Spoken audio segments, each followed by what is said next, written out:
Hello everyone! Welcome to another session. We are live. Sorry for the wait. We are trying a slightly different setup. We have listened to feedback. We have new backgrounds. You'll see that the code should be a bit bigger now than it used to be. For those of you watching on TV, obviously the screen is what it is, so it's not going to be like twice as big, but it should be a bit more readable. Hopefully.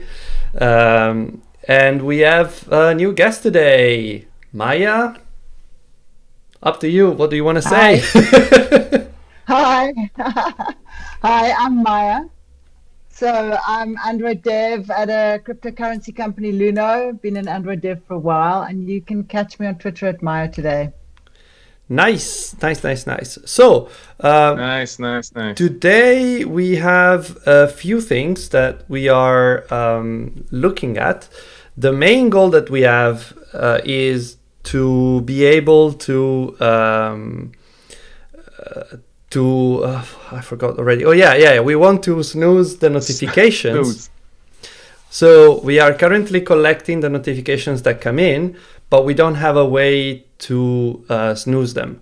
So we are going to be using some APIs from the notification listener service that we have already implemented, but we haven't implemented the functionality to actually perform the snoozing.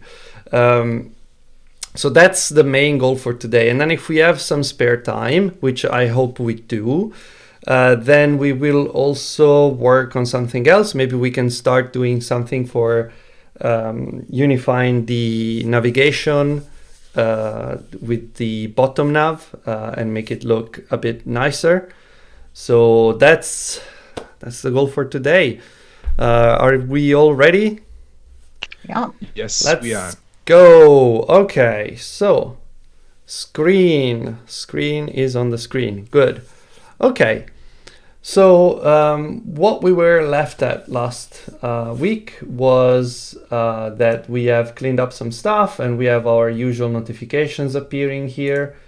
I think we still have this, so maybe we can generate a few more notifications. I'm just gonna take the volume out because it's annoying for me. Every time there's a notification, I hear the bloom. Someone in the chat is asking if we can give a bit of context in what we have been implementing so far. Yes, sure. So our long-term goal is to create an application that we have so far called Bundle, which is a digital well-being app where it allows you to bundle up the notification that you receive while you're busy, for example, while you're working. So it's kind of a middle ground between a full-on I get notifications as soon as they come in and the do not disturb. That means nothing comes through.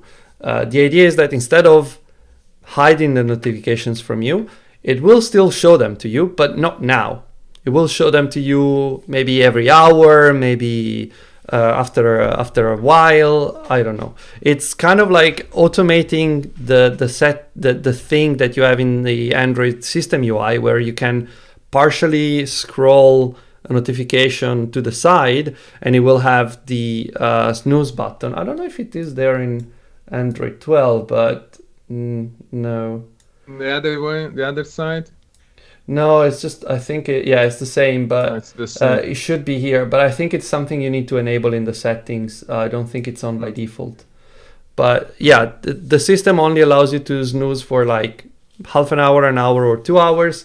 But the API that we're going to use actually provide you more granularity. You can actually decide when, like you give it a timestamp and it will just do whatever. So I think what makes sense for now is to just try and snooze them for, I don't know, a few seconds maybe, and see that they go away and then they come back. So I will actually stop this because we have enough notifications for now. Oh, there's something weird. There's some weird empty notifications. That's not good, but that's also a new thing. I don't know why it's happening. Yeah. Well, I mean, it may be the generator somehow. We should probably check some logs at some point. Yeah, fair point. I mean, I can just look here if there's any errors or anything. Here. This Red is stuff. yeah, phenotype No, API not error us. is not our stuff.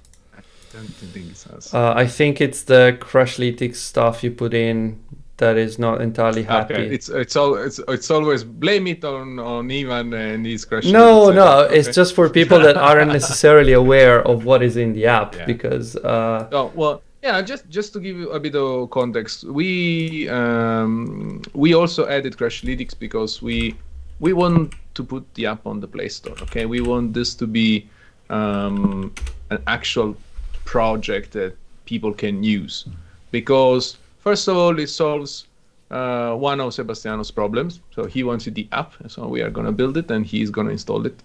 But also can actually solve other people's problems. So we want it on the Play Store.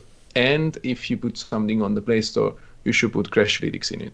So a couple of weeks ago with Aurelio, we started working on the Crashlytics integration. So we also have Crashlytics now.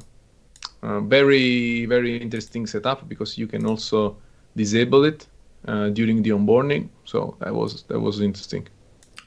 I also just realized that we have messed up the order of modifiers because the click ripple extends beyond the limit of the card. Okay. But that should be an easy fix. So this is yeah. Why are you fixing that? Are you wanting people from the community to download the repo, like to clone the repo and help out? Yes. But Okay. so the app obviously right now is in a very early stage. So there's more to do, let's say. Yeah. Because I did exactly that, right? Yeah. I cloned it. I tried to run it. And then I had to do some stuff. I was reading the Git repo to try and find out what was there and found your debug Google settings.json and copied that somewhere. Yeah, we don't have proper documentation for that yet, but the idea is that since it's been made to work on the with Crashlytics, obviously now the app doesn't just build as it used to do until a week ago. Now it needs instructions because you need to put the Google services.json, and that dummy file is all zeroed out. It's only good for testing things out on the CI if you need to run lint. But if you try to build the app and run it, then obviously Play Services won't work because it doesn't contain the proper values. So Crashlytics doesn't work, Firebase doesn't work, etc., etc. Okay. So because all those things are not. I also got was WebP lossless, some other WebP complaint. Yeah, the WebP, we have an issue for that, and we also, Sebastiano also has an idea how to fix it. What was that again? Yeah, it was. Do you remember the WebP icon that we were using or something like that? That it was crashing on old versions of Android, and you suggested something with reflection at some point. Do you remember? There is a bug. Yeah. There is an issue that I opened. Yeah, maybe we can try and fix that later. Yeah, so I can run the app on my phone. It would be nice. Just get a newer phone. But yeah, also that. I'm also trying to add a ticket to. What did you do to the clock? I don't know. It did it to itself. There's some weird stuff happening. Let's just say that. Okay, so this is doing the wrong thing as I expected it would, because obviously. So, for those who missed the first few streams, in Compose, the order of modifiers is important, because if you set something after something else, then it will be applied after the previous modifier takes effect. So in this case, for example, on the card's content, actually, we set an internal padding, and then we make it clickable, which in turn adds the ripple. Now, that's not working because you can see that the ripple is actually applied after the padding is applied. So to make it work correctly, I actually need to do the other thing, so the other way around, and make it clickable first and then add the padding, so that when the content is added, then the padding applies to the content but not to the ripple. Isn't that nice? So yeah, just a brief explanation. So just the order of things matter. I find that this is one of the it's a brave things new world that you need to yeah. Well, but jokes aside, I mean, these are one of those, these are the first things that you learn about compose. You know, the tiny bits that are a bit different from the way you were used to do things. You know, like you will never imagine that if you change the order of an attribute in XML, things change, right? But in Compose, those are functions, so they have the order has consequences. So the order, but you know, once you get to understand how things change according to what operator you're using, it makes sense. So like Sebastiano said, okay, if I'm adding the padding and then I'm making clickable, makes sense then the clickable area is inside, you know, the padded area. So you just invert the thing, boom, and it works.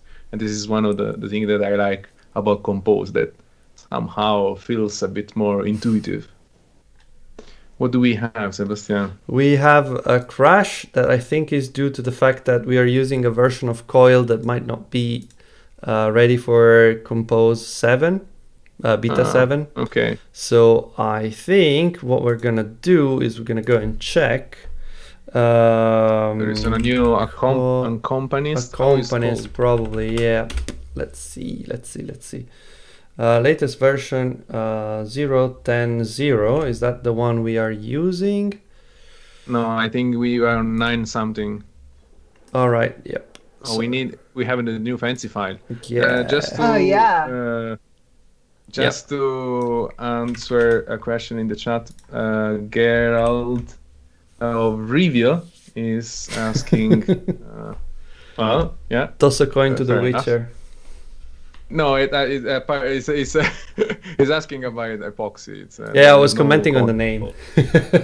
I got the reference. So no, Gerald, unfortunately, we don't have experience with Epoxy. I never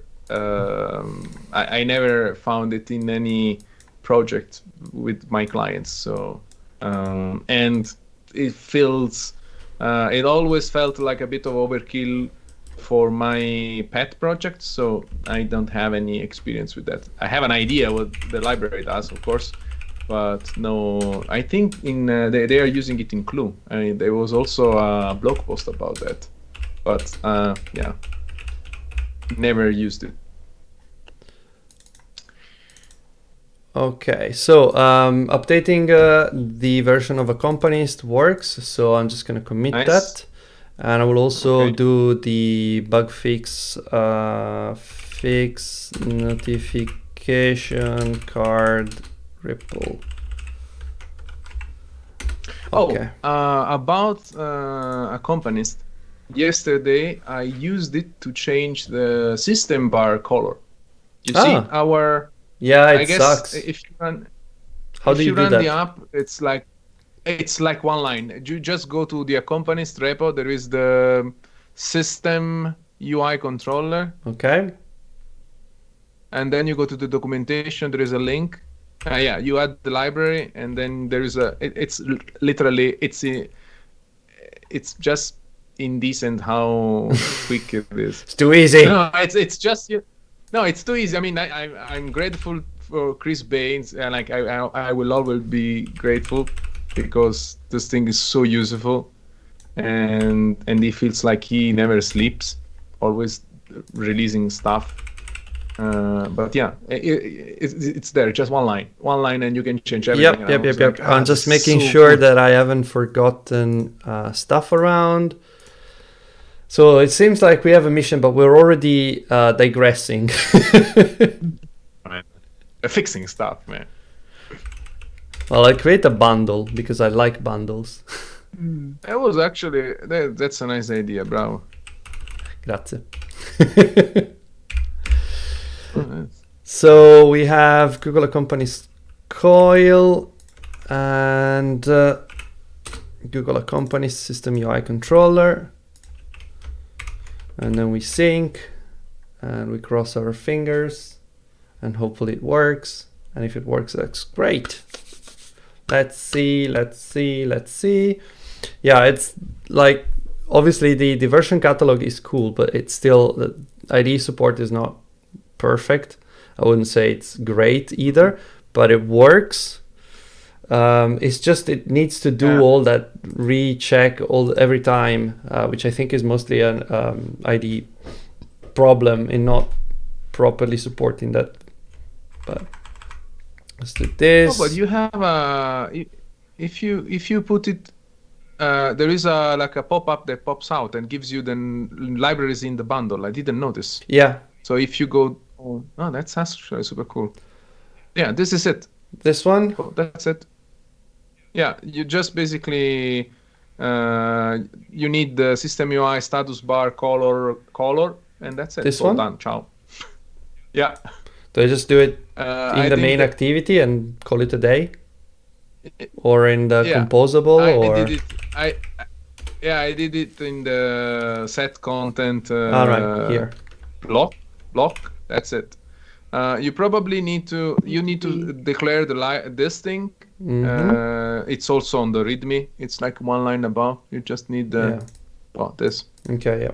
Remember system controller UI, a UI controller, and boom, you're done. I need basically. to import this. The name probably changed. I think in latest version, then there is a different Status bar color, whatever. Okay. you don't need lambda anymore. But this. Oh, I don't need the version lambda doesn't need anymore. lambda. Okay. Yeah, and then you just pick a color here. I went for like primary variant, the dark one, just for the sake of having a different color. I don't know if we have it. Yeah, we have it. I think it's primary variant. Let me check the theming, because when we define it somewhere down here, bundle colors, dark colors, and light colors. Yeah. Primary variant is the is. dark one. Yeah, that should be fine. Oh. Let's run this. If it doesn't work, I'll complain. And you would. No. It works. You can actually change the color of the icons like true, false, and they change color. I mean, it's so nice to use it. You mean the these ones, the ones in the okay? You can That's cool. just give it that's cool. And you also have other parameters. So if you just do like a Control P, how is it on Windows? Something like that. Transform if you do color for comma light or content. I don't know what that is, but I guess it does have documentation. There are other things. Oh, is that I that the found lambda that thing? like Okay, fine. but I don't need it. There were other fancy things. You see, Ah. you have dark icons. Okay, yeah. Yeah, Okay, have so this is I need to use secondary variant because I think that's actually no wait. Primary variant is green dark. How is that picking up the what? Oh, it's not inside the theme. You didn't put it inside your theme block, right? It is. I think she's right. Yeah, You're right. just one You line are above. Theme. extremely right. Yeah, one line above. Okay, that's but you know that it works, right? Because if it fell back on the default theme, so it works. Yeah. Yeah. That default theme that they said, the purple you have to change. It's so purple that everybody has to change it. Fair enough. This I will actually make false. I don't know. Well, to be honest, I can actually also just leave the default because it seems to make sense to me. The default is essentially, if it's dark, use light color, light icons. Otherwise, don't. So that makes sense to me. Yeah. Let's leave this to the machines. White. Yeah. Boom. Machines Look at have this. decided. I mean, look at this. Look at this. Like literally a minute. I mean, on Android, like the old-fashioned Android, I will probably lose my shit with themes, style. I need to override stuff, and where do I put it? And the activity doesn't pick the theme. Why is follow? One line. So Fabio was mentioning that this stuff should go in a side effect. Otherwise, it's redone on every recomposition, which we probably want to avoid. So good point, Fabio. Thank you. Seems that we need to wrap it around a side effect. Okay, do we know how to do side effects? Done. Okay. That's literally it. I love this shit. Yeah, obviously now also it's changed the navigation ones. Yeah, this is now not working because it says that, well, sorry, there's no point in showing the preview. Composable invocation can only happen from the context of a composable function.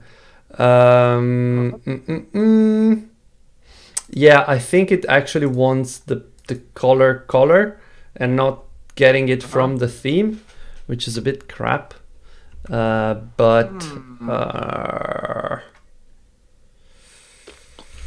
Because this is obviously that, but I can do. So I have the colors. Is this a composable? This is not a composable. Is colors a composable? No. Good. So I can just do that. Just get the color right away. Bundle colors. That's a composable, but I will do. Yeah. So you're gonna have dark light mode problems if you don't take it. Yeah, but I can do. Fabio, you are such a party pooper, Fabio. I can do this, I think. Interior theme dot. No, wait. What was it again? I forget every time. Stop showing me the preview. There's nothing to preview here. This you one. had it here. Is system in dark theme. Is system in dark theme. Line 155. Thank you. Oh, what's going? Man, no, Fabio. I'm kidding, Fabio. You are super loved. So you know that we only have love for you here. And now I know what the side effect is, and so what it does. It runs a side effect, I guess. Yeah. I think in terms of functional stuff, you should be good to go. You know all there is to it. No, from a compose point of view, basically it runs something like fire and forget kind of thing. So am I right? Okay, I am just doing this thing. Yeah, so essentially I want to create a dark mode override that is a boolean and is false by default, and this is the one that does that bit. So now I have a composable version that I can use here. So I have also fixed the fact that is called with a capital B, like all composable should. Composable functions with a return type should start with a lowercase letter. Well, I was wrong, but that's apparently not. I will call this with the lowercase b then. Okay, that's fine. I will do this get bundle colors. Yeah, works for me. And this one is actually not dark mode override, but rather dark mode, because it's not an override anymore. Easy. So this one is this composable version.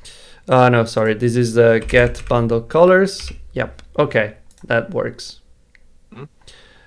Okay, good. So now we have get bundle colors is dark mode, and the same thing. Well, we can actually just get the color. To be fair, all this effort was for nothing because I could have just done this here. But like I could have done this. That would have worked, and I could also have done material theme dot colors dot primary variant, and this would be val bars color. I don't need this anymore, and this is just bars color and bars color. And on top of that, I can extract this stuff into its own method. Setup system UI. Okay. What is this complaining about? Oh yeah, it should be uppercase. Yeah, I still have to get to grip with the naming a bit, but that's enough. But I didn't know about if it has a return value, it can be lower. I always forget. Convention. But that's correct because this one is a composable and it returns some stuff and it has a lowercase. Look at that beauty. I think this is a composable. Yes, it is composable. Yeah. So yeah. Hey, colored bars. Look at us. We're so fancy. Super fancy. Look at that. I mean, it took just a minute and then you refactored for like 10 minutes, but okay. But yes. But it took a minute. The first iteration took a minute. Then we got the code review by Fabio, and I was like, yeah, you should put. And then you know how it is, right? Code reviews, live on Twitch. Cool. Oh, look at that! It has a different face already, like a different. It looks more already. Professional. So green. Super green. Okay. I love it. So, yeah, I don't know what's going on with this. It looks like a compose bug because, to be honest, the other items are painted correctly. And I don't think there's anything particular here that looks broken. So I'll just clear this just in case. Do you think we have a... I don't think it's our fault. No, do you think it's not an item in the list that is broken? No, the item is there because I can click it and it does stuff. No, I mean from like empty string instead of a title. Yeah, but I should still get everything else. Like even if the title was empty. Oh yeah. I should still get the rest of the stuff, which is not there. So that's why I'm saying I think it's like probably some bug in Compose. You scrolled around. Did it go away now, or is it always in the same place? No, I think it changes because it's not always the same. Like this one was blank a second ago. If you get it off screen and you get it back, then yeah. And now it's another one again. So. Do you have anything on Logcat for the? No. Just for curiosity. Because... No, there's nothing here. Like. Okay. I had just cleared it before reproducing it earlier, and there was nothing that showed. Okay. Well, I don't know what's going on. Again, it might just be a bug. Happens. Beta 8. Maybe you're clicking a different item.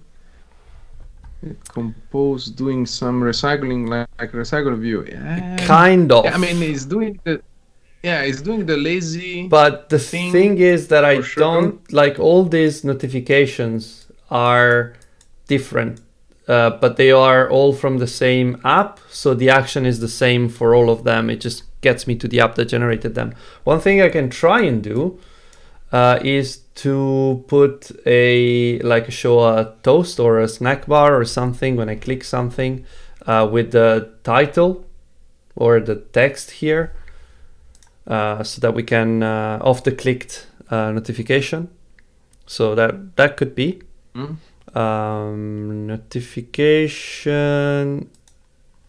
So interaction, notification actions is not the one. Notification content is used in notification item, and that's correct. I don't remember where we pass in the action to perform when we click it. I think we're just being lazy and doing it in here, which would be me. Sounds like Seb. It should be on click somewhere. Yeah, but we were putting lambdas. Yeah, I think it's this clickable, and we have active. No, it's actually actionable notification. So it's here, check not null, and then no, we're not passing it in here. Like ideally, this should be a parameter. Like it should be like. You are not, Sebastiano. You are not hoisting the state and the event. Yep. Yeah. Shame on you. Shame. Done. Are you happy? Much. I mean, now you just need to stitch. I'll just do where it's this, very broke. And that's the preview, and I don't want to do anything there. So that's fine. Nothing to do. You go back here, and I think this one is the one that is actually used in the notifications list screen. Okay, that's correct. So it does it here. It sends the thing from the lazy column. So going back to the question of are we doing recycling? Well, is Compose doing recycling? Yes and no, in the sense that there isn't the concept of recycling, but lazy column is like conceptually doing the same thing, where it knows about all the items that it can display, and then it checks which ones are visible and only composes those ones, because there's no point in composing 1,000 items if you only have 3 on screen. But it's not proper recycling in the sense that it doesn't reuse anything. The view, yeah. It's just deciding whether to compose them or not. That's my understanding anyway. Yeah, because in recycler view, it has to like make an object for those views. And here it's not, it's just calling the functions, right? Exactly. It just picks which functions it should call. It doesn't, and it's not, Yep. So I think to make things work the way we want, we need to hoist it some more. Which is on notification content click. That's fine. The type is that default value. I'm not sure I should do that, but yeah, okay. That's this. Okay. On notification lazy column. I need to do again the same thing, because I need to go. Oh no, the scaffold is here, so it's fine. I don't remember how to show snackbar, but I think we can find out. Snackbar. No, it's just snackbar. Snackbar. There is a composable for the snackbar. Yeah, but I think is snackbar host is the, like, if you want to show it at the bottom here, it needs to go on the scaffold. Oh yeah, you need to anchor it at some point. Yeah. I mean, the first time that I tried, it showed in the middle of nowhere, and I was like, okay, I mean it makes sense because I was expecting it at the bottom. So I will actually check the documentation for this, because I'm not 100% sure how to use it. So I don't think there's anything here particularly, but let's see layouts. Maybe there is something there. But can you put the widget the composable right in the snackbar navigation host? Because there is a snackbar composable. Yeah. I can put the snackbar here. I think. But I don't think it's gonna show there necessarily. Like, I wouldn't know how to tell it to show, because essentially it needs to show signal. Yeah. So that's what I wanted to check, because I'm not entirely sure if there's anything like that. Let's see, resources. No, sorry, that's not what I meant. Documentation. and Design. yeah, I cannot find the Java docs. Check. Let me see if there's Post. any documentation here. Yeah, there's no sample thing. If you need to show a snackbar with defaults on the screen, use scaffold state dot snackbar host state and snackbar host state dot show snackbar. Okay. Okay. Oh, thank you for the link in the chat. Yeah, the So it's material github.com jetpack compose playground. I'll just go from there. Oh yes. I know you're missing the. It's yep. Fozzo. Okay. Ah yeah, remember this website is actually quite nice. Yeah, this is super useful. The playground is super useful. Compose UI And material snackbar. Snackbar. There Good. you go. Okay, so Okay.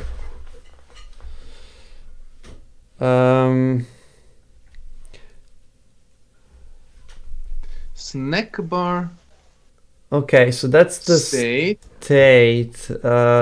So we need. Well, that's the usual thing, yeah. Yeah. But this is not showing it where you want. It's showing it. Yeah, I think wherever the key here is that in somewhere in here we have the sorry, not in here. I mean somewhere where is it? Notification lazy column.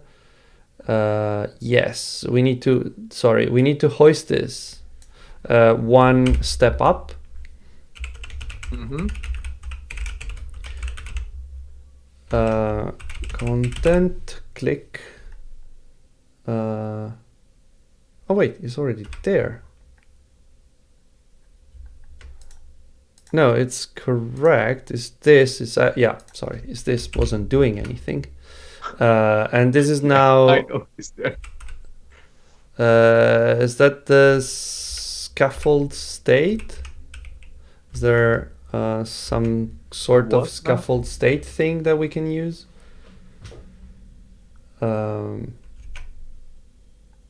Because this one is the snackbar host state, and that's fine, but I need to get access to the scaffold state, and I'm not entirely sure how. Let me see if either the sample is the same thing, so not super useful. But Can you check in the sample how is using the or how they are using the composable, because they are building a composable, right?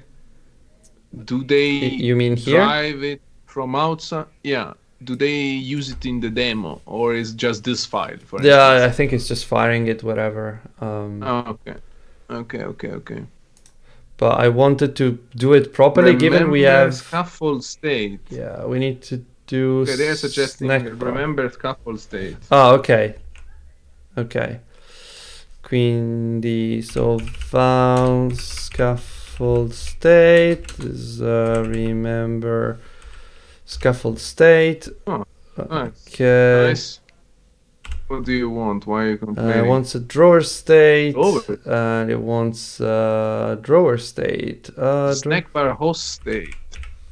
Well, the Drawer. Do I need the drawer state? Do I need all this stuff? I don't know. Is it? Do you have an override for this method? Do you have another version that doesn't take anything? No, there's only. But this already Only one? has a thing. Why was it complaining? I don't need this. What is this complaining about? Composable can only happen from the content. Oh, this is not a composable. Fair enough. Yes. And I think this probably actually goes here because we need to tell the scaffold to use that. What is the scaffold state equals scaffold state? Okay, now it's wired up. Okay, now it makes sense. And this would be if scaffold state dot snackbar host state No, What do we have? something. Snackbar data. I don't know. We'll figure it out later. Let's not jump ahead of ourselves. The thing is here, I have scaffold state dot snackbar host state dot show snackbar, and maybe I don't even need to do this. I'm not sure, but I don't know if we need to. Like it might not even be needed to override this. Not sure, so I'll just comment it out for a second. So why is complaining? Because it needs something. Because it is not message a composable. Or at least a message and a duration. Oh, okay. No, okay. I think it's a message and duration. Just to try it. At least message. And the duration is fine. It just needs a message, but can only be called from a coroutine or another suspend function. Okay. What the fuck? We don't even have a coroutine here, do we? No, we I think don't. Everything is a coroutine apparently. Yeah, that's shows, let me check the documentation. Shows or cues to be shown on a snack bar at the bottom of the scaffold. Okay. Yeah. Of course. Remember coroutine scope. Yeah, fair enough. I'll just use it there. Why do we need a coroutine for a snack bar? Probably because it does magic. Super off main thread kind of thing. No, I think it's fine. Could be. And then I would do scope.launch. Launch. What do we have? Do we have a launch? And this could work. I mean, actually, and we did it all by ourselves. Yeah. I mean, yes, super. Yeah. Thank you a lot, Nelsa. It's perfect. I mean, but actually, jokes aside, I'm checking other examples, and there is the launch everywhere. I mean, you need a coroutine scope to launch a snack bar. Okay, that's. So now when we click things, it only it only shows the snack bar, but look, it does show it. Huh. But that's actually fine. Kinda in the nice position. Yeah, that's where it's supposed to be. Yeah. So. Yeah. So now what we want. Now find a blank one again. Where's that blank? Yeah, we need to. I think just scroll randomly. But then, it's just scrolling randomly. It someone blanks out. But I need to, before I do that, I need to actually show the text there. Otherwise, it doesn't really do much. And it's in persistable notification dot text, I believe. Probably. No text. But you were right about the snack bar host. We don't need it eventually. Yeah, I can just get rid of it, I guess. The important thing that I remember was that I remember as I was doing this, because I have tried to use the scaffold state, not for the snack bar but for the drawer for something else, but it was on desktop. So the scaffold state. So if you click. Oh, so there is something. So it's just a bug. It's a bug in Compose. Fair enough. But now it's a live streamed bug. So that's now it's official. We can put some pressure. Yeah, we can put some pressure on the team. But jokes aside, I think we can just remove this for now and just do whatever we were doing earlier. The scaffold state is basically gives you the information about what? I mean, why is the drawer involved? Yeah, actually, it fucks up the drawing. Yeah, it looks like it's not drawing stuff. I don't know if it's the card. I don't know what the problem is. But the good thing is I can just take, given it's an open source project, just take the commit, send it to someone and be like, that doesn't work. I don't know what it is.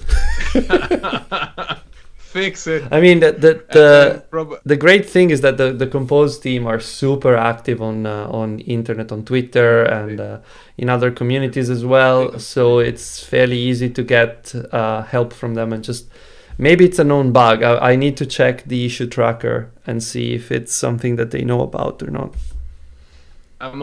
The moment they fix it, we can have the contributor that fixed it as a guest. Fair enough. Fair enough. We can ask them, can you fix it live while we are streaming? That might be a bit too much.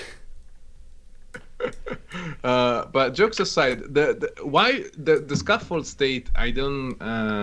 So it involves the drawer and then the snack bar. I don't understand how it works. The scaffold state is essentially a special thing that knows about the drawer. So if you have a side drawer like a navigation drawer, and about snack bars, because those are the stateful components of that are hosted by default by a scaffold. The scaffold has other things as well, but those are generally like the top bar. But those are things that you create yourself. So yeah, that was the same the thing that I was about to ask. So we use the scaffold to put the top bar there. So I was like, okay, the scaffold is basically what it's like the view container. Think of it as the main the root view.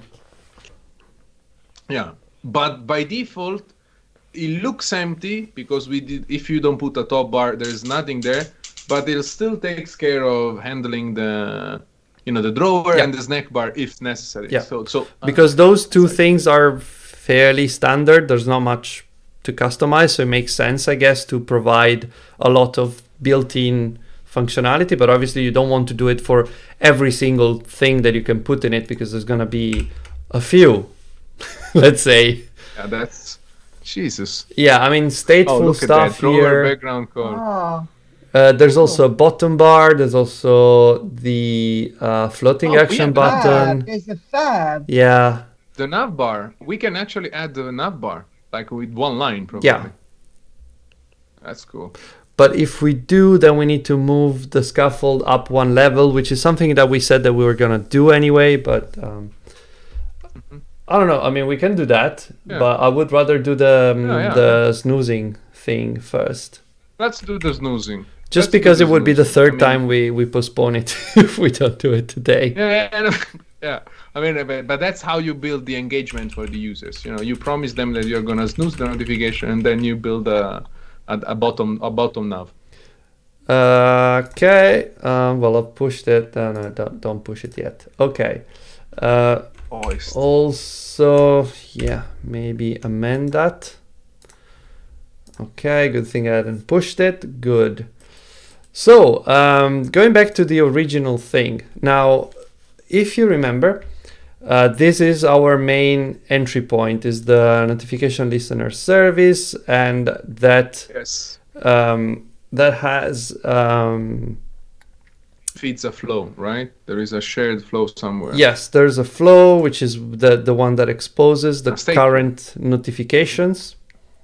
I could probably rename it to something so it stops complaining, because it's annoying me a lot.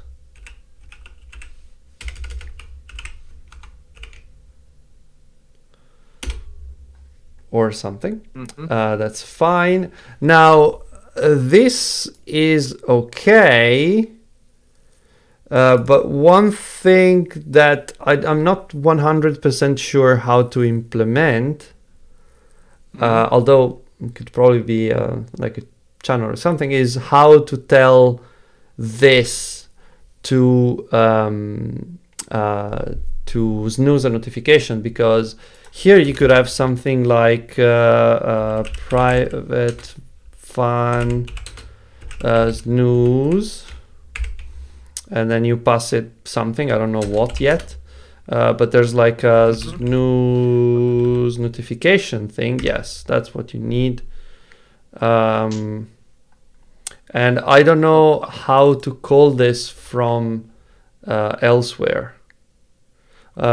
thank you, the special tactics for finding the potential issue. I'll look at it later. Actually, let's. So how do you imagine the snooze?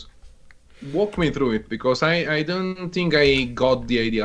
How do you imagine the snooze?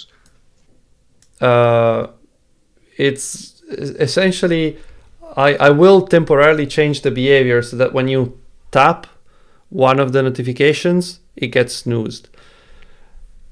Okay, and we will snooze it for 5 seconds. I don't know, just to prove that it works. Today I just want to see that it works. I don't care too much about the how and the when and blah blah blah.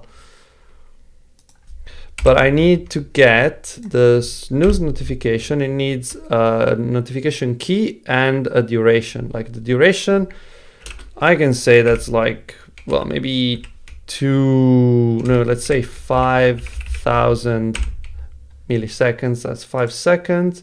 And the key would be something that we pass in. And I don't know if we're actually collecting that, but we'll see. And this is key. Okay. So the question that I have for myself right now is, how do we call this from the outside? Because we tried to bind to this service, but it was complaining that it was already bound because the system binds to it. So we cannot bind to it as a bound service, which makes it a bit tricky. What we can do is we can maybe have something like a channel here that that can receive like well, that would be a send channel. But I don't know if you're familiar with coroutine channels. Essentially, they're like a pipeline. One end puts data, the other end gets the data, and the outside can put data in the channel, and the service itself will receive the data and call the snooze function. So maybe that's a way we can do it. I don't know. Yeah, let's try. I mean, it's more like I mean, if it's like a public function kind of thing, but it's a property somehow. Okay. This is probably not ideal, but whatever. So, a channel, why not a mutable shared flow or state flow or something? Because like it's not a state, and I mean it could be a mutable. I mean it could be a mutable shared flow, which is essentially a fancier channel. I mean we can start with that. Yeah, that was my idea, because channel feels like, you know, kind of. People start looking at you like, oh no, you shouldn't be using a channel. Mutable says, well, they'd be wrong. Well, I mean, if you ask me, we can also use an actor and fuck it. Because yeah, but actors are deprecated, blah, blah, blah, blah, blah. Actors are for brave people. Yeah, actors are eternally experimental APIs, essentially. Yeah, that's the don't try this at home maybe. Yeah. So we can expose this. The other thing would be, do we have a send channel? How do you get it? I don't know, to get a channel. Well, you can get a flow from a channel, but not the other way around, I think. Well, doesn't matter. Anyway, let's keep it. I think the channel is hot. Yeah. Isn't it? Yeah, you're right. That's fine. Well, actually, no. Latest version, you can actually do a cold stream to a hot stream. There is a .share method. All right. Yeah. You can do as shared flow. Yeah. But this is already a shared flow, so. Yeah. No point, obviously, in doing that. But the idea is that now we want to, in the connected thing, then we want to start collecting, and in the listener disconnecting, we want to stop collecting. So I think the best way to do this would be to have a coroutine scope, to make this a coroutine scope, and implement our context. Yes, maybe not down there. Okay, and this would be a supervisor job. That's good enough. Plus, we don't have a scope like we have it in view models, right? In the service. It's a service. Services don't, but you can explicitly declare it as a coroutine scope, and you can cancel it when you get disconnected. I think. Let's see. Do you have an on-destroy or some sort of disconnect or unbind or whatever? Well, that would be on listener disconnected in our case, I think. Well, if we switch to beta 6, I mean, we need to revert so many libraries that not going to.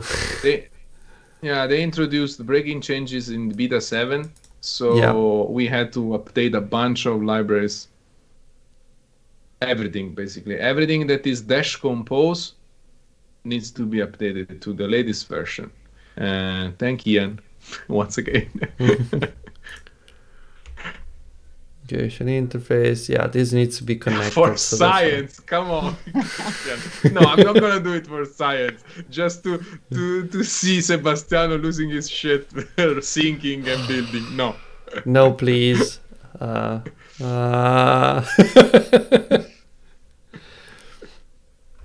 Yes. So okay, let's try to. The thing that I was thinking is that it should we are fine for now, assuming that we only get connected once and disconnected once, because this service has the same life cycle as the activity, so it should as the application, so it should be fine. The only thing that we need to do is to do coroutine context dot cancel, and we are done. Just to remember canceling the context here, and we should be okay. And in here, when we are connected, then we start listening to the flow, which is snooze flow dot on each, and then we call the snooze it, and that's probably all we need to do. Honestly, I don't think we need to change. What's the difference between on each and collect? I am not 100% sure. Returns a flow that invokes the given action before each value of the upstream flow is emitted downstream. I think collect is terminal, and on each is not necessarily terminal. So if others want to subscribe to the snooze flow, well, they technically can anyway, because it's a shared one in this case, but I don't know. If it works, it works. If it doesn't work, it doesn't work. I mean, I'm all. I mean, if it works, fine with me. But if you use collect, you need a coroutine to use it, right? Because collect is suspending. Yes. Yeah. Okay. So how on each works? This is suspending, and it's just literally executing the action that is a suspend function on each value, and then re-emitting it. It's YOLOing the whole thing, I think. In very technical terms. It's giving me the same vibe, like whatever. Okay. I'm easy. Well, let's see if it works. I mean, I don't want to argue. If it works, it works. Fuck it. Yeah, the alternative would be to launch a coroutine and do collect instead, which probably is the right thing to do. I mean, who am I to say no to this? Let's just say that's fine. I like that you have the launch right away because you are extending the coroutine scope, Yeah. right? Okay. Oh, that's cool. That's cool. The only actually thing nice. that I'm kind of thinking of, well, this is never going to be cancelled. Like, there's nothing that can cancel it except the application being killed, which is fine. I was thinking, like, the cancel will cancel this. You can add delays via on each, it seems like. Okay, good to know. Well, I don't know. I'm as you can tell, I know something about coroutines and I use them a bit, but I'm not an expert in any sense. Yeah. So I mean, we are not Fabio. Yeah, we're not Fabio. Ciao, Fabio. Okay, shall we try this? But Let's see. I share your concern about shutting down the shared flow, but I don't know. No, I mean, the works, context to be honest. is fine because you can, like, it's a supervisor job. So if this gets cancelled for any reason, that's fine. The context is still alive. You stop listening. Yeah, the thing is here. Well, if I do disconnected, I cancel the parent, so that gets cancelled. That's fine. It's okay. It's fine because I cancel the parent of this coroutine here. Yeah. So it's okay. Yes, it but doesn't matter. The flow is still emitting. Yeah, but I don't care. Theoretically, Like, others can emit into it. Nothing's gonna happen. But But from a technical point of view, it will keep emitting into the void, basically, right? Yeah. Because it's a hot yes. flow. Yeah, that's why I was thinking that maybe a channel would be more appropriate technically, but I don't know.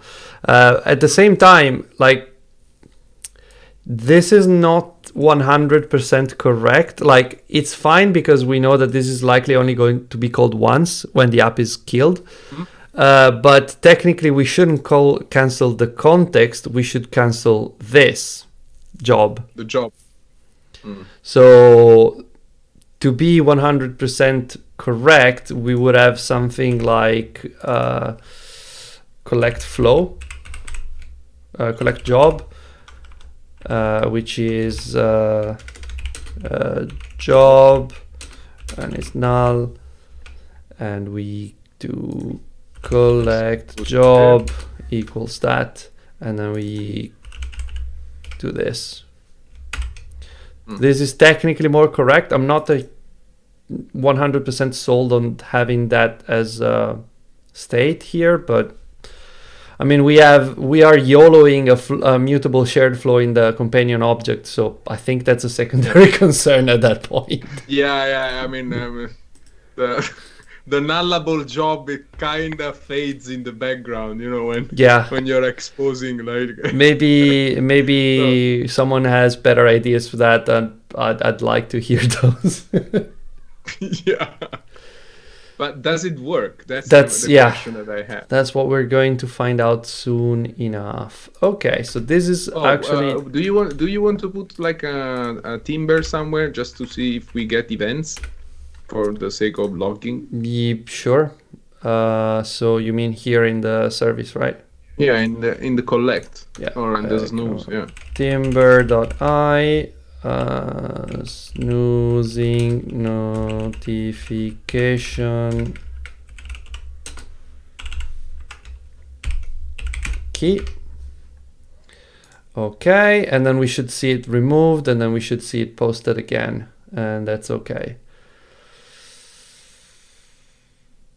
Okay, now this is probably not something we want to do. I was just realizing we probably don't want to delete the notification when it gets removed from the database because we want to see it in the history. So maybe I'll just not do that. Yeah, that should be enough. Okay, and the other thing that we need to do is to go here and do and now the thing is, what is the key? I don't think we have the key. But let's see, maybe I stored it. No, maybe it's ID, but ID is an ID. int, and that's the key is a string. But the key, so the key snooze notification. I takes a think key. the key Do you comes have- from here. Yep, there it is. It's in the status bar Okay. notification. So we need to add it to our model. Universe. We need to add it to our model. Well, I guess that goes here. K equals K. And I need to add the key as a parameter, and I will actually put it here. Are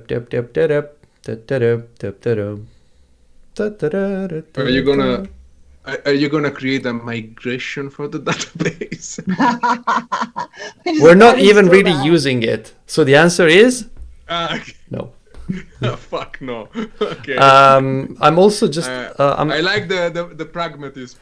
I mean, we can actually do that. It shouldn't be too much of a problem, but I don't know how to do it, and we need to call Roberto back. No. You know what? No. Let's postpone it because I want to try the auto migration kind of thing. So yes, we that actually can- might be something that is worth doing right now, because I think the app is going to crash when we open the history thing, or maybe whenever we just access the database, because Let's look for some because documentation. the DB notification is the one that should contain the key, but it doesn't yet.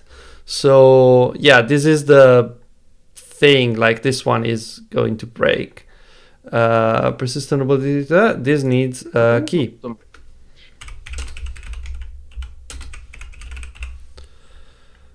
Okay, and this is key equals notification dot key. Okay, so now I expect room will explode merrily, probably, most likely. The special tactics uninstalled, reinstalled, migrated. That's what I was counting on. Yeah, that's literally what I was the way going you for. This wants a key. Oh yeah, it wants a key. The key is 1, 2, 3, but as a string. I found the blog post putting the auto migrations, but yeah, that's it. Yeah. Something here. When auto migrate? Okay. I mean, if it works, that's great. I expect something that is called auto migration to be just like a flag you set. Is like, should I migrate? Yes. Yeah. Okay. Crashes. Yeah, it's basically in the database definition. You know where you have the version name, the version number. Oh, is it here? And the no, it's entities. in the No, there is database. There is a yeah, you have entities version, and here you have another parameter is called auto migrations. Yeah, here you go. It takes an array, like square brackets. Yeah. Auto migration, and then you do from 1 to 2 or 3. You need to bump the version there. Oh, I need to put the. Yeah, you need to put the from 1 to 2, and then you need to bump the version of the database. So should be all there is to it. Change the end. It changed the entity. Yeah, do play. YOLO. I have really no idea. Right? Yeah, but YOLO, seriously. Super YOLO. What's Schema going export directory is not provided, so we cannot import the schema. To generate auto migration, you must provide the schema location. Fine. Wait. Where export schema is true. So I think I actually need to roll this back for a second. Just do 1 for now. Build the schema and then. And this is gonna be painful. I need to undo this for a second. Oh, we are learning a new thing. Oh. Hang in there. Just gonna do this. Is it that JSON file that it generates? Yeah, it generates Yeah, a JSON file. Okay. And it needs the room database. It needs the schema location, which is this. Something in the Gradle file. Yeah, probably. Okay. Let me check. Room, schema, location, export. Oh, migrating. There's actually documentation for migrating. Automatic migration. That's fine. Okay. Yeah, there is no mention about schema. Yeah, I think that's a lie. There is something, of course, on Stack Overflow. Oh, I just need to do this. Yeah. The Java compile options, whatever. So I go here and I go to Android. Was it default config? Yes. Default config, yeah. And I do this and I refresh. Sync. I sync the syncs. Sync. And I run the runs. Sync the thing. Have I run the runs? But if it works, okay. it's nice. I mean, I don't know how worked. they can it manage generated to do one. it. Okay, so Uh-huh. so you had a scheme. So bump it. Bump it. Bump it. Bump it. Okay. And let's do the DB notification. I'll uncomment this. Control Z. And this is key. And I uncomment this. Okay. Let's see if this works or if it explodes. Come on. DAO class must be annotated with DAO. What? Okay, wait. Clean it. Yeah, I don't know what's going on. I'll just kill it anyway. Okay. Nope. Oh, come on. Roberto database cannot generate auto migration. Oh, come on. Schema have any 1.json information required on for the- migration was not found. In the folder. Wait, where the fuck is it looking for? In the. Oh wow, Jesus! Where did number 1 go? No. But there is something in the Gradle file. No, the Gradle file. Check the Gradle file because the project path is completely fucked up. I mean, the project dir. Where is the project dir? There is no project dir. It's just your hard drive. Project here is this. Yeah, It's but fine. look at the error. He's looking in your pocket. Why Yeah, would I you- don't understand why it's looking there. What the fuck? No, but wait. There was a 1.json a second ago. Where the fuck is that? Yeah, you ran another thing and he generated another schema probably. It generated this. And I don't understand why. Because it was the same thing. But I can cheat. Yep.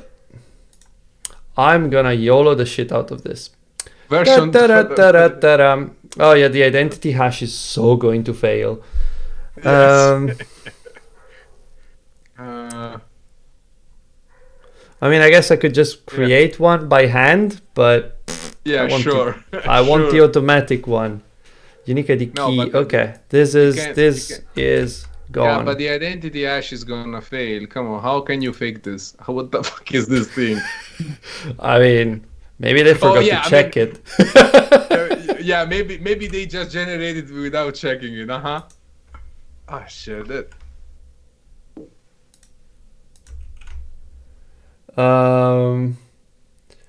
From 2 to 2. Yeah, I don't know why they are so broken. The emulator is so broken. I mean, the emulator was already broken. This is not even the emulator. So what the fuck? So Did I you have the commit one. after you put the snooze code in? I hope so. Maybe I did.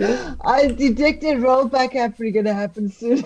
wait, No, but that, like, the rollback is not a big deal. That's not a big problem. The thing I don't understand is why it's doing this. So let me rebuild again. do we have KPT? Because we can do with KPT instead of the preprocessor. What are we using? Because I found another thing on Stack Overflow. They are using KPT, instead. Yeah, we have it, right? Yeah. If you go to the default config block that you added, you know, and you change that, you remove the Java compiler option and you go with KPT, and then inside arguments, and then inside args, you can specify, and then you can specify basically arg, and you put the 2 strings that you have. So basically the first parameter is the room schema location, and the second parameter is the actual folder. So and args, this is what they are suggesting. What is args? Arg. There is only one. There is only one. Okay. Yeah, arg. And I just do Then you have this. The comma, and you do project dir / schemas. Yeah. Okay, so this is this has 200 upvotes on Stack Overflow. So, I mean, I'm trusting the person. Maybe they knew all along. The 2 versions provided. What are you from drunk? from 2 to 2? Nice. That's not Which much of my is clearly not what is there. A lie. It's definitely a lie. But I think that if you bump the version, you need also to change the migration. You need to add another one, like from 2 to 3. I mean, try to. Doesn't it think it's number 2 in the JSON file because you copied it, right? And that's why it's saying from 2 to 2 is wrong. Yeah, thank you, Christian. Thank you, Maia. Probably there is a version also in the file. Thank you. Now we have a different problem. Wait. But there is a... Yeah, but it's a better problem. New not null column key added with no default value specified. Please specify the default value using @column info. Right. So in here, the DB notification here, I would have to do like column info name default value. And this is going to be interesting because I want to do ID to string. It does, yeah, must be a compile time constant, which I cannot do for very obvious reasons. Let's drop the database. No, I think I cannot. No, I cannot use an auto migration. I think that's the problem. It might be. Or I can what do. If you wanted to? If it does, if it's gonna, never mind. It'll just delete all of them if it doesn't have it. If you save it, I think what I can do in here is pass a spec, because I was looking automatic migration specifications. Yeah. Throws compile time error, ask you to implement those, but it's not doing that. But I'm assuming that's what it wants me to do. Deleting or renaming, no, not really, but whatever. Let's see. Yeah, you essentially have like an auto migration, and there's delete table, rename table, delete column, rename column. No, it's none of these.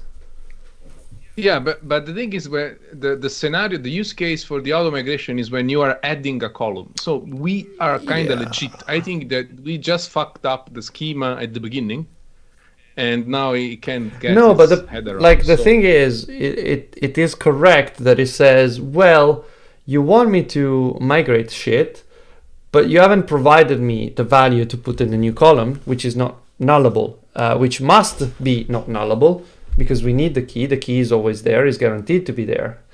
So we need to do a manual migration. I think there's not much we can do. Oh, that's unfortunate. But it should be fairly easy, because we just need to do something like, we can copy paste the auto migration stuff. But we can do something like migration 1.2 is like private. Migration 1.2, and this is migrate, and support SQLite database. I have no fucking clue what it is. I think it's just, is it just yeah, okay, it's that one. Input. Okay, that's fine. That's it. And I need to... Oh no, but you need an alter table. Yeah. An alter table because we are adding. Okay. I was like, SQL is the single thing that I learned so many years ago. I kinda know, but I still need to check it every time. But I'm it gives you that kind of weird confidence, you know, like, yeah, you just do a select or just do a where, you know. But then you actually need to do it, and you're like, fuck, I can't remember the syntax. But you have that weird, you know, that weird confidence that, yeah, I know SQL. But, I mean, yeah, sure, of course I know SQL. But they're still searching. Is that a special thing that needs escaping? Yes, it is. Okay, that's fine. We need to add that not null, I guess. Gomorra SQL. We can actually. Sta senza pensieri. Sta senza pensieri. No, maybe even you can explain to everyone else what the fuck that is, because that's a weird thing. Okay. So as you know, there is an Italian TV series called Gomorra. And is based on it's more like a kind of documentary kind of thing. Okay, it's a TV series based on some, of course, fantasy crime families in the area, in the Neapolitan area, and there is a lot of slang, there's a lot of dialect, and there were a lot of catchphrases over the last like 3-4 seasons, and then a lot of them became very, very popular among the Neapolitan audience, I would say. And at some point, somebody wrote a wrapper around SQL, replacing things like select and where, and there are actually every single one of them, every SQL keyword and commands and stuff, they were replaced with phrases and quotes from the movie, from the TV series. And it's more like an inside joke, because you need a lot of context. You need to watch the TV series, but then it gets very hilarious because it's so unfortunately we won't be able to implement it right now, but probably gonna open an issue, and we can have a guest, and we can do some migration to the Gomorra SQL. So yeah, imagine that if you don't use SQL, but you use if I can give you like a comparison, it would be if you're Spanish speaking, you will use quotes from Narcos kind of thing. Okay, so you instead of using the default select, you will use something from Pablo Escobar quotes, for instance. So that to give you just the gist of it. The gist of the gist. The gist. The gist. Yeah, I think this is actually. but But you got me there. It was very fun. Go on SQL. It was super funny. So where are we, Sebastian? So I'm trying to figure out how to set the value by default, but I think I don't know what I'm doing, because like this is essentially the same. There's a cannot add the null, not null column with default value null. Okay. But can you do like an empty string and then we deal with it? And then we set it. Yeah, that might be the best way. Just to keep it simple. No, I'm all about validation, but we can work with, we can validate an empty string if it's easier to use instead of a null. And those quotes are super weird. Okay. Yeah, those were fancy quotes. Okay. Yeah, the fancy quotes. Ordinary string literal, that's fine. I don't need this. So first thing I do is wait, what is it complaining about? What do you need? Oh, right. Like a semicolon or something? No? I needed the default value. So I add the column first of all, and then once the column is there, then we execute some other SQL. Database.exec_SQL, and this time we do update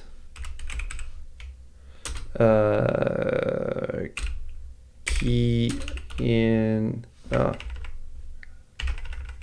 So you know what? It's probably not a great idea to call that key. I just realized. Yeah, possibly not. Fair enough. So I'll delete that for now. Christian was also suggesting, is it default star or default quotes? No, it was quotes. Like I want an empty string for now, and then I set it to something. Okay. So I will actually, first of all, before I forget, actually do this.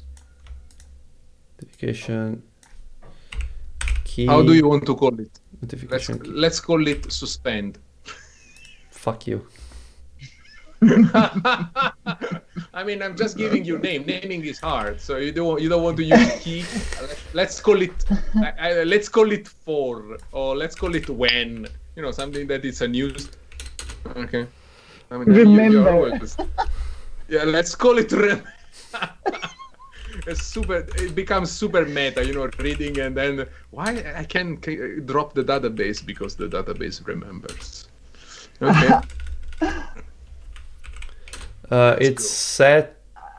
No. Is update in notifications maybe? I don't remember. I have no idea what you want to accomplish. Single table statement. Table or go in what? Update. I forgot how to update things. Yeah.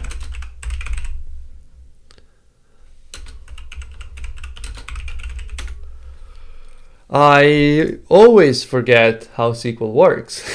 Okay, update table. Okay, so it's update table, it's not that. Okay, and then I have set, this notification underscore key equals notification ID, but I need to convert it to a string, well, to text, and I don't remember how to do that.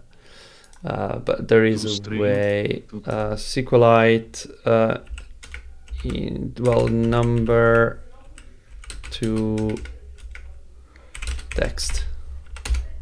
There's I think it's just a function or something. Cast? Fuck it. No, cast. No. Well, as text. Jesus. No, but as text, I don't think it does what you want.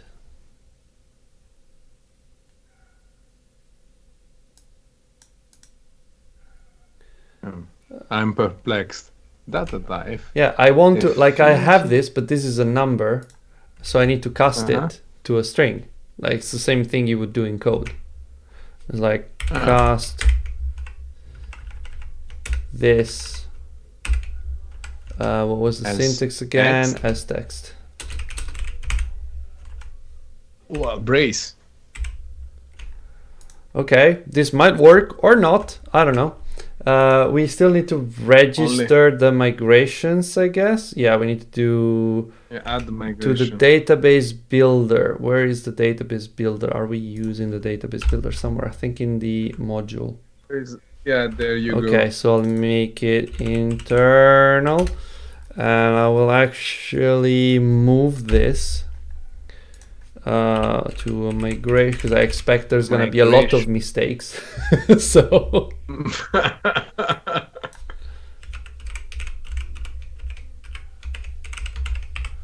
something like this, maybe with a lowercase I.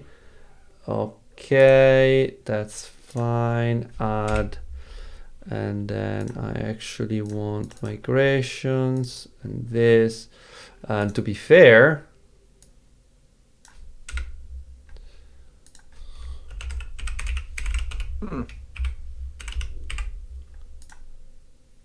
okay, and I can also rename the file the same way. Yeah, that seems okay. 1 to 2. Okay, so now here, and I was in the module, I think, yeah.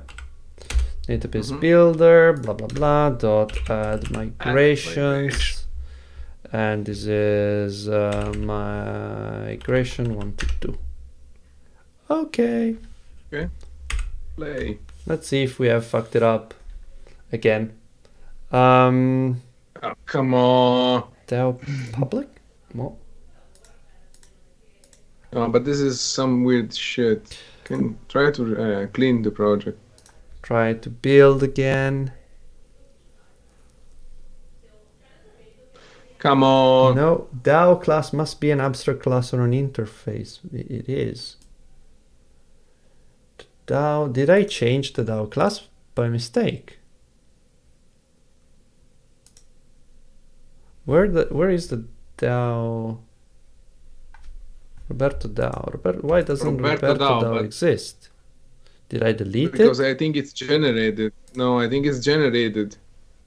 I think. No, I deleted it. I think it you. Oh Jesus. Okay. It's that non-existent class it's complaining about, right? Yeah, I had literally deleted it by mistake. Okay, fair enough. I don't know how. So it was working. But that's fine. Going on here? Unresolved. What? What does this want? Did you remove also the service? No. Let's do things. Why is this notifications flow? I don't know. I don't know if it was the issue. Maybe we will never know. Let's see. I might have deleted that one as well. Well, How did this happen? How did it happen? Yeah, no, but this is not.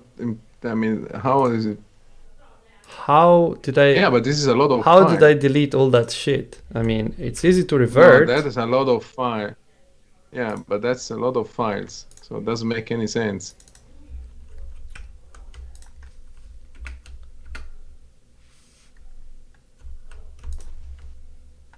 That's correct, but obviously here that stuff is gone. How did that happen? I have no clue. But what happened? Local history. Yep, I am so going to revert this. Ta-da! What the fuck happened?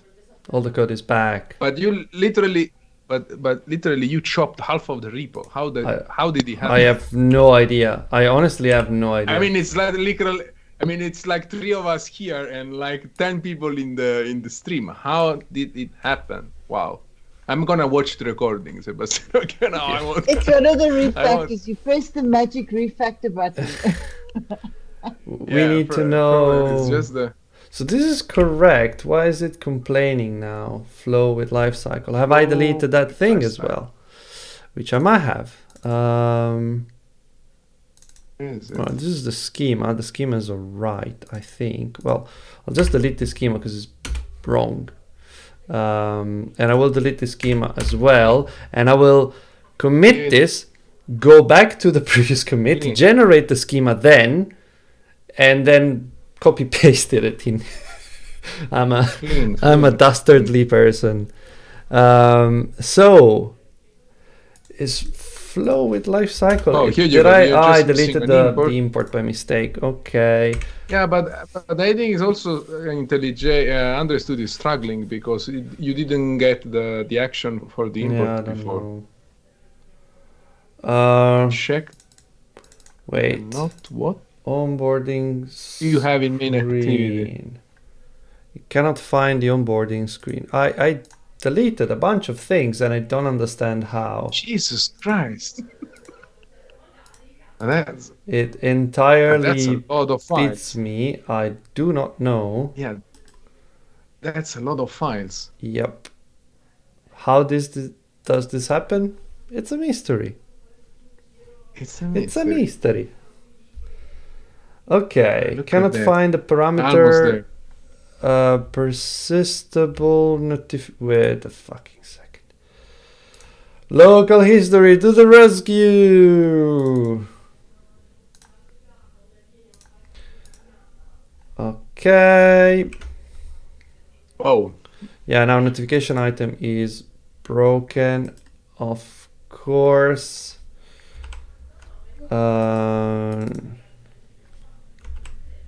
this is so It's random. not broken anymore. Okay, fine, whatever. Task assemble debug not found. What? Wow. Okay. No, come on. Give it like a reload I or a sync. think I suspect Android Studio is slightly fucked. Yeah. Yeah. No. The thing is struggling so much. It's so struggling like there is no tomorrow. It's time for a start. Yes. Exactly. It's time for a I start. did not delete any of that stuff, and I don't know why Studio started deleting my files. Oh, Holy shit. it deleted the build.gradle also- file. What the fuck? Like, what's going on? And the main activity. But why? I mean, what he's actually removing files as we go. What the fuck? Why is it removing shit? Did someone hack you to mess you around? Yeah, Sebastiano, somebody is actually hacking you. What the fuck? Is it still deleting files? Yeah. What the fuck is going on? Close Android Studio and build on the command line and change the code with VI. External change. Emacs. External change from where? I don't know. Is there another copy of Android Studio running? No. Something Yeah, else do you have- changing the Do you file. have something? No. Something running like an antivirus or something. Yes, but it should be excluding that. Yeah. Why? I mean, maybe what is this? Kaspersky. Yeah. Kaspersky it thinks that our code is so shit that it's Yeah, but it deleting should not be deleting source code anyway, right? And I do have exclusions. Yeah, that's fine. What the fuck is going on? Actually, we have a nice question. We have a nice question because I mean Android Studio is actually deleting files, and we are not just swearing in Italian. So where is the threshold? Okay, Ma che cazzo sta succedendo?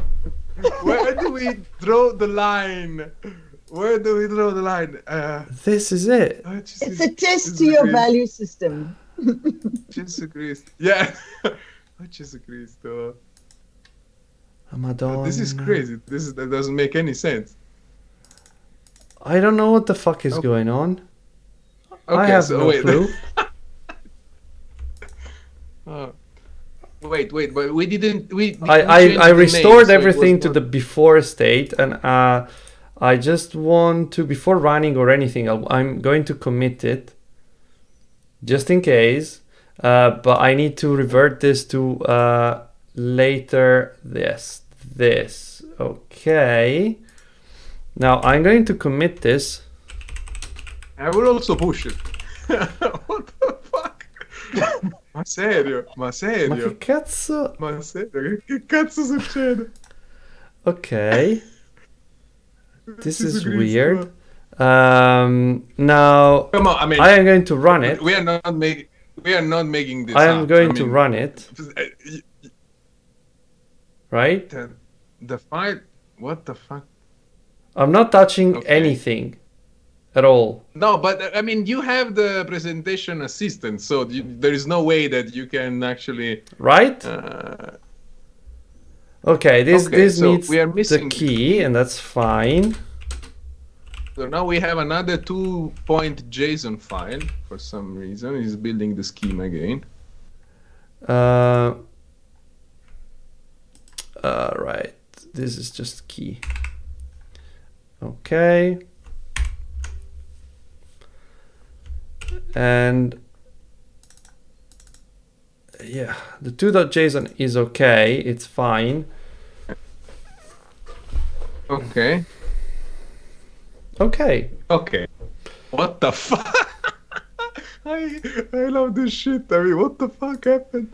That's the weirdest thing that has ever fucking happened to me. Ever. Yeah, ever. I mean, I was like, well, when you said, "Oh, I deleted the file," I was like, "But when? Where?" And then it was like a I bunch just of assume them. I'm stupid generally, but it was. I don't think it was my fault this time.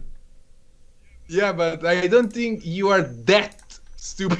You know, I'm not. I don't want to give you like, I don't want to say you are not stupid because I respect you. So, if you think that you are stupid, I respect you. I identify as But- stupid. oh, what?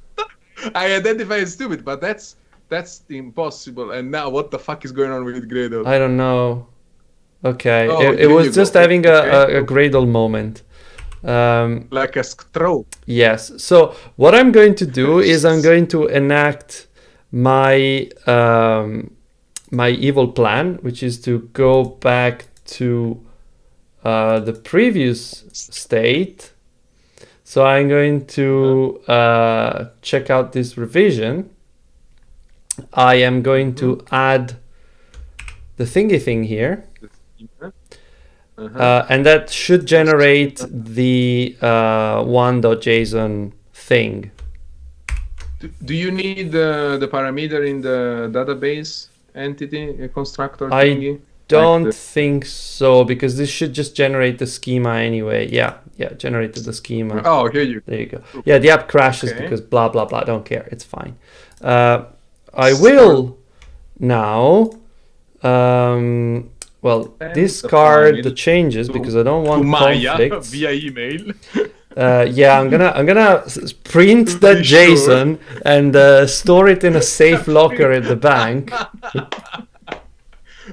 Print the JSON. That's perfect. Okay. I'll make a screenshot. Just make a full screen and I'll screenshot. I'm gonna take a screenshot. I'm gonna put it in a Word document.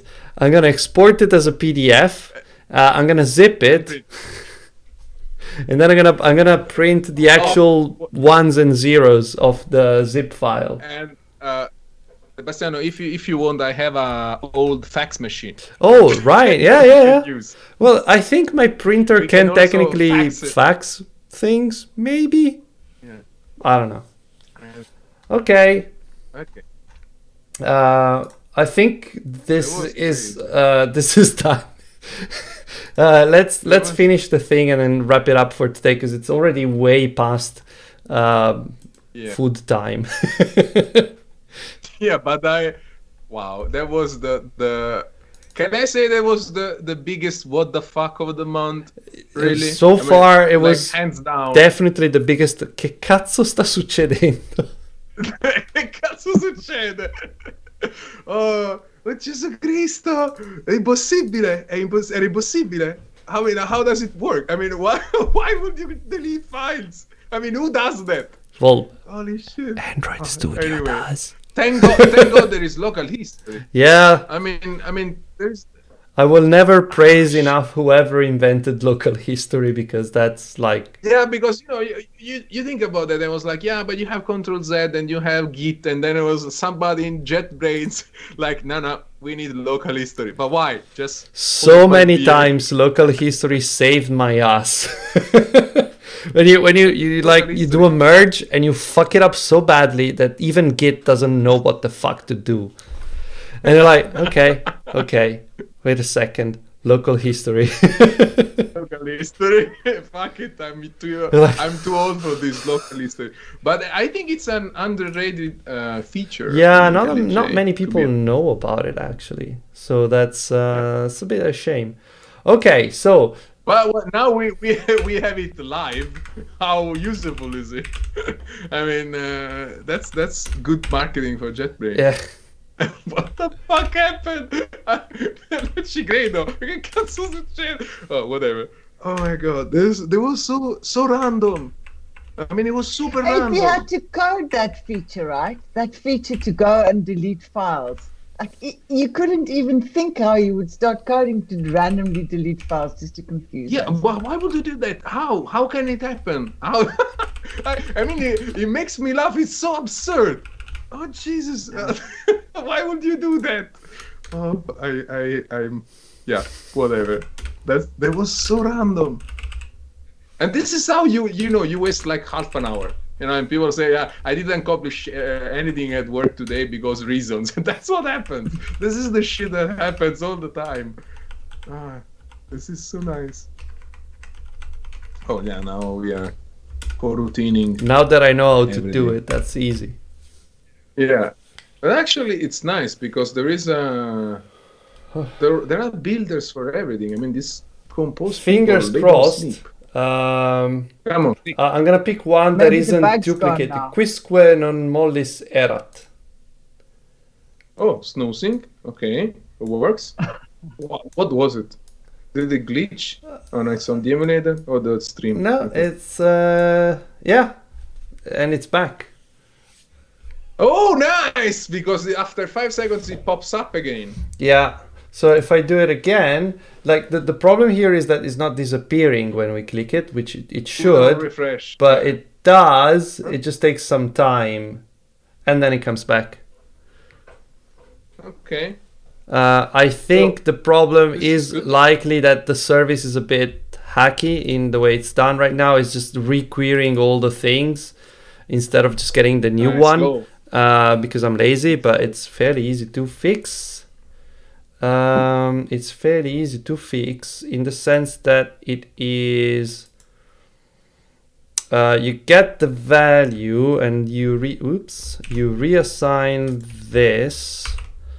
Instead of doing that, you do this plus and then SPN dot to active notification or null this. Yes, that might actually not work, but I can just do I'll just create a variable. Value is a list, so can you try plus instead of plus? What? Can you try dot plus? Oh yeah, no. The problem is that I cannot add a null thing to something that is not nullable. So I just need to check if it's active notification. No, I think value is nullable. No. It's this. I need to make sure that this is not null. Then it works. Okay. And theoretically, I need to do the same thing here. Where this is going to be a bit more complicated. Well, no, I can do mutable notification flow dot value dot re. Can you do remove? No, but I can do find minus. Does it work? Well, I think there is a minus method. Yeah, but I need to. Yeah, but that some- will. I want to do a remove by because I need to match the key so- or the ID, either one.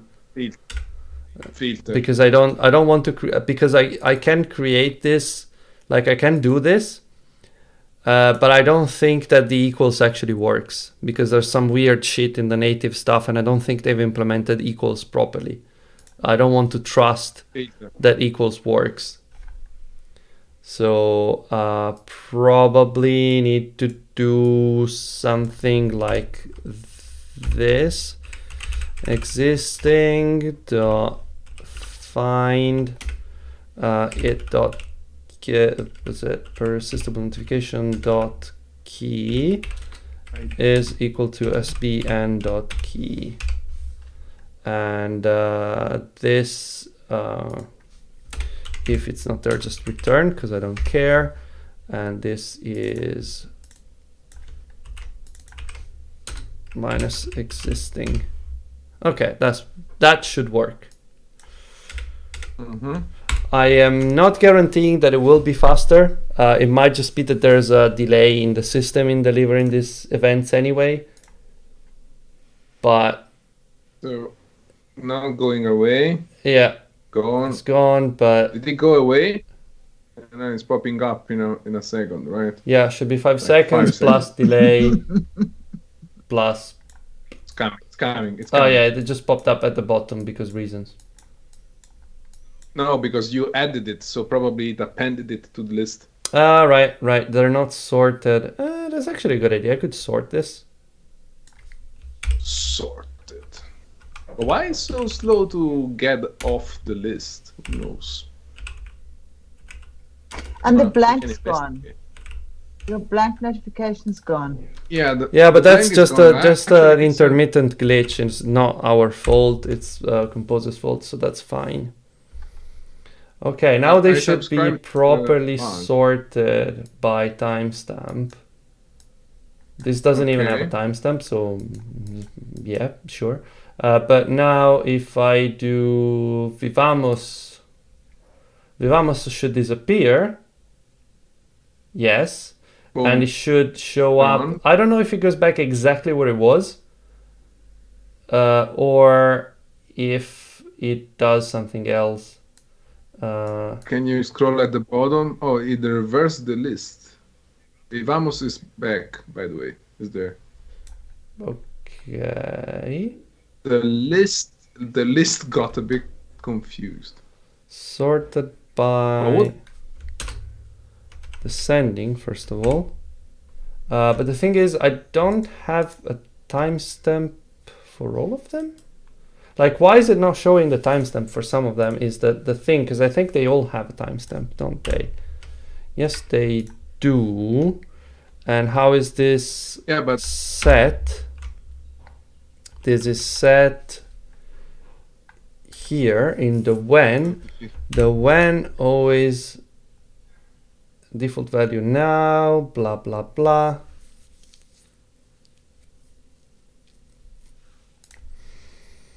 but which one doesn't have the Oh, we're not the timestamp? showing it when it tells us not to show it. So that's fine. That's okay. Ah. Okay, yeah, forgot that we have done things properly. But yeah, Uh-huh. I think I can assume that's fine. Probably. That's the order in which the OS is showing them. If I do this, it should remove it from there, and it does. Should pop back. Yeah, it goes back there. There, I don't know yeah. what was the problem. It goes back there. I don't know. Doesn't matter. Commit, and we're done. Ciao. Ciao. I am going to store DB schemas 1 and 2. Okay, and then we also have this, which is do we do, yes, like snooze notifications on tap. Now this is probably something like a behavior will have to change, but for now I just wanted to check that it would do that. I mean, it works. I will probably think about swiping, or I will actually put some animation, because I would like to see if the recycle view the lazy column can do the animate, like some nice animation when you add and remove items. That would be nice. Yeah, that's maybe something we can check in a later episode. But I would say overwhelming success, even though Gradle and or Android Studio were trying to sabotage us. Wow, that was beautiful. I mean, that was the best thing. Like, I mean, hands down, it was the craziest shit. I think I will have a PTSD for the rest of my life. For it's like, are my files going to disappear now? But there was such, I mean, but what? You're gonna be like, so much PTSD, because like when it's gonna happen again, right? Yeah. I'm gonna live in a constant state of fear. When it's gonna happen again? This is so bad. It was so bad. So random. I don't even know, man. I don't even know. Yeah. Let me run static analysis again, because there was something that it was complaining about, but one is fixed.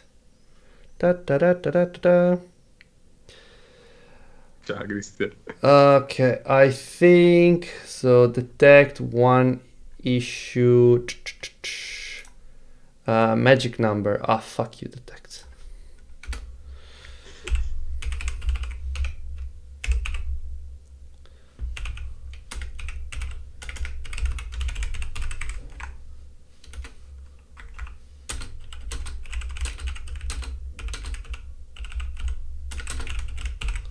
Okay, and then I think detect and detect release. Yes, we are fine, and I will commit. I will actually just amend and push. Is it green? Is it green? Is it green? Is it green? Is it green? Come on. Yes. Okay, cool. Push. Looks good. Push. And I think it is time for us to say thank you to everyone that has joined us today for the weirdest shit you've ever seen. Thank you, Maia, for being with us. And hope you had fun. And we'll be happy to have you back whenever you want. Yeah, so now you know how it works. So if you like random shit, you are more than welcome. I mean, we are here. We are gonna be here the whole week, you know. Yeah. Waiting for your files to be deleted. God. Oh shit! That was so crazy.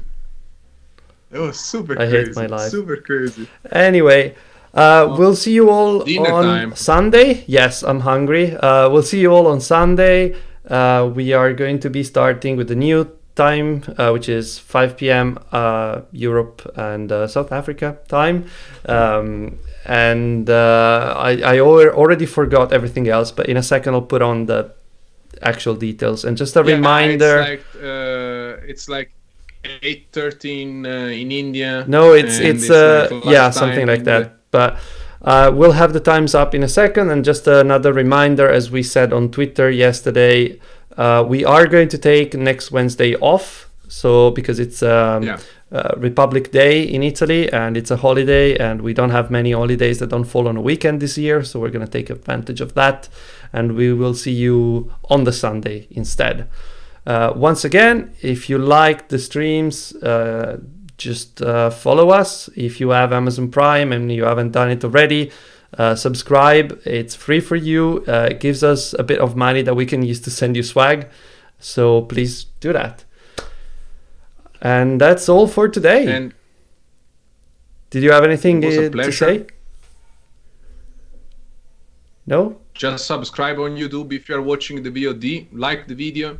Just support us. And we'll give you back swag. So that's a win-win. Bye-bye. Bye. Ciao.